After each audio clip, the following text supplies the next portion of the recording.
ఎప్పుడు కూడా భారతీయ జనతా పార్టీ రాబోయే 25-30 ఏళ్ళకి ప్రిపేర్ చేస్తుంది. భారతీయ జనతా పార్టీ కాదు, ఆర్ఎస్ఎస్ ఆలోచన ధోరణి అట్టు ఉంటుంది.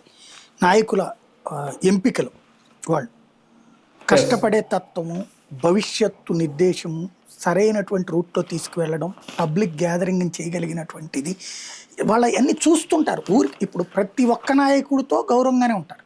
ఆర్ఎస్ఎస్ కానీ బీజేపీ కానీ ఎవరిని ఏమి దుర్భాషలాడరు, ద్వేషించరు.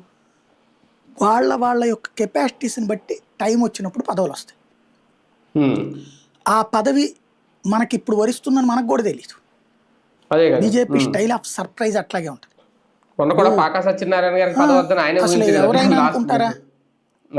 ఆయన పేరు విన్న వాళ్ళు ఈ డిబేట్ల కారణంగా తెలిసింది. ఆయన అంతకుముందు ఎవరికి తెలిసి అయింది? ఆయన కూడా అంతే కదా, శ్రీనివాస్ వర్మ గారు కూడా అంతే. ఆయన కార్పొరేటర్ గా చేసిన ఆయన ఏకంగా ఎంపీ, ఎమ్మెల్యే కూడా చేయలేదు ఆయన ఎప్పుడు. ఎంపీ ఇప్పుడు కేంద్ర మంత్రి. అప్పుడేంటి, పురంధేశ్వర్ లాంటి ఎన్టీఆర్ కుమార్తె ఉంది అక్కడ, సీఎం రమేష్ లాంటి వీరముదురు ఉన్నాడు అక్కడ గెలిచిన వాళ్ళు.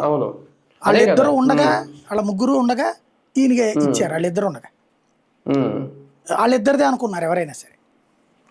అది అనూహ్యం. అట్లాగే సోమవీర్రాజు ఇక ఆయన పక్కన పెట్టేశారు. అంత ప్రచారం జరిగితే ఆయనకి ఆ ఎమ్మెల్సీ కోసం 3 విమానాలు నడిపారు. ఆయన తొక్కడానికి ఇక్కడ ఎంతో రాజకీయం నడిచింది. పెద్ద సొంత పార్టీ